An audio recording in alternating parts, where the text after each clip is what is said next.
और इसी बात का बड़ा आदमी कौन है? उसके घर कोई आता ही नहीं है। सुबह बाई घंटी बजाती है, शाम को दूध वाला, बीच में कोई आता ही नहीं है। मेरे पिताजी मेरे घर आते हैं तो वो लोगों से कहते हैं, बड़े खुश होते हैं, कहते हैं यार ये आदमी ठीक है, इसके यहाँ 10 आदमी चाय पीते हैं, 20 आदमी खाना खाते हैं, 5 आदमी सोते रहते हैं, ये ठीक है। मैं जोशी जी से असहमत हूं जो कह रहे हैं कि पहले शिक्षा लाइए। शिक्षा तो लाई है, लेकिन हिंदुस्तान की दुनिया की जितनी समस्याएं हैं वो किसने पैदा करी? आइए, शिक्षित लिखते हैं, अशिक्षित लिखते हैं और समस्या लिखते हैं। आइए, पहली समस्या बेरोजगारी, किसने पैदा करी भाई? शिक्षित लोगों ने क्या शिक्षित लोगों ने? शिक्षित लोगों ने। गांव में सबके पास रोजगार था, गांव में सब लोगों के पास कुछ ना कुछ काम था। लकड़ी वाले के पास लकड़ी का काम था, जूते वाले के पास जूते का काम था, लोहे वाले के पास लोहे का काम था। सब एक दूसरे को भोजन दे रहे थे, सब एक दूसरे को अन्न दे रहे थे, सबका काम चल रहा था। आपने सुना गांव में कोई भूखा मर गया? नहीं मरा। ये शिक्षित लोगों ने पैदा की। प्रदूषण किसने पैदा किया? गांव में प्रदूषण देखा कभी? किसने पैदा किया? शिक्षित लोगों ने। इससे क्या तय होता है कि शिक्षा आपको कार दे सकती है, लेकिन लर्निंग आपको संस्कार दे सकती है।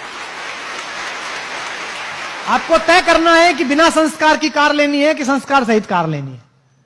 अधिकतम पूरी लड़ाई बिना संस्कार की कार लेने की है।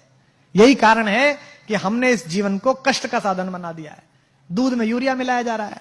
जो यूरिया मिला रहा है उसको शर्म लिहाज नहीं है कि किसी की किडनी में जाएगा तो किसी का पति, किसी का बेटा, किसी का सुहाग, किसी की राखी सुनी हो जाएगी। उसके खुद के घर में भी बेटी है, उसके खुद के घर में भी पुत्र है। वो सोच के देखे कि मेरे पुत्र को अगर ये यूरिया किडनी फेल कर दे और मेरा बेटा मर जाए तो कैसा लगे। नहीं, वो सोच ही नहीं रहा। उसको लगता है 1000 रुपए फालतू मिल रहे, थोड़ा सा यूरिया मिला दो।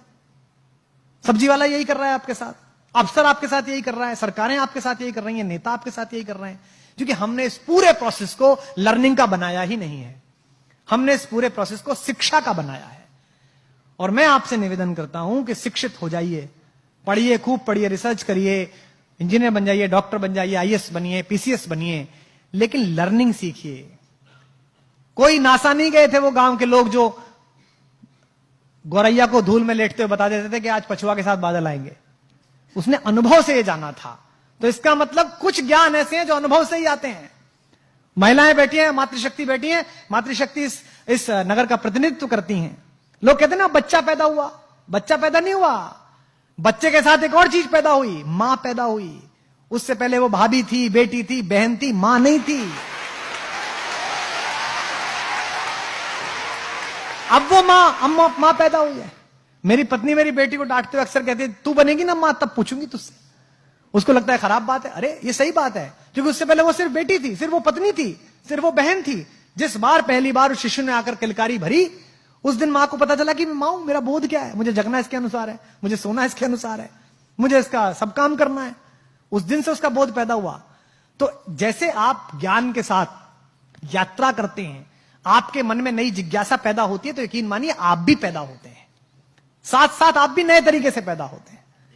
जब आप कोई चीज पढ़ते हैं और आपको एकदम चेतना आती है कि यार क्या अद्भुत बात पढ़ी, तो ये मानिए कि थोड़ा सा जन्म आपका हुआ है।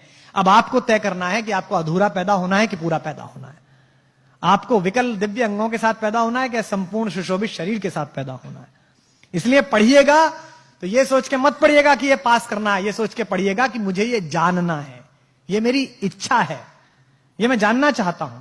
अधिकांशतः हम जो पढ़ रहे हैं, हम ये पढ़ रहे हैं कि ये इतना है, इसको ऐसे करने से ऐसे हो जाएगा। इससे जीवन आगे नहीं जाएगा। गांव में मैं गया तो वो एक गांव के प्राइमरी स्कूल की पहली दूसरी क्लास की अंग्रेजी की किताब देखी, आपने भी देखी होगी। उसमें लिखा हुआ था जी फॉर जेंटलमैन। तो सामने कुछ चीजें बनी रहती है ना, अम्ब्रेला बना हुआ है ना, बना रहता है सब। बी फॉर बैलून, तो बैलून बना हुआ है। तो जी फॉर गर्ल एंड जेंटलमैन, तो एक लड़की बनी हुई और जेंटलमैन के नाम पर सूट पहने हुए एक आदमी बैठा हुआ, मतलब खड़ा हुआ, यानी कि जेंटलमैन है। जिसने सूट पहना वो जेंटलमैन है। तो गांव के उस बच्चे को यह लगता होगा कि ये जो धोती कुर्ते में मेरा बाप है,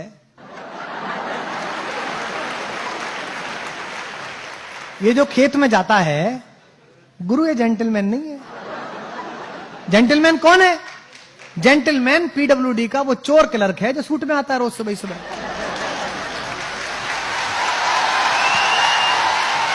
यही तो हुआ।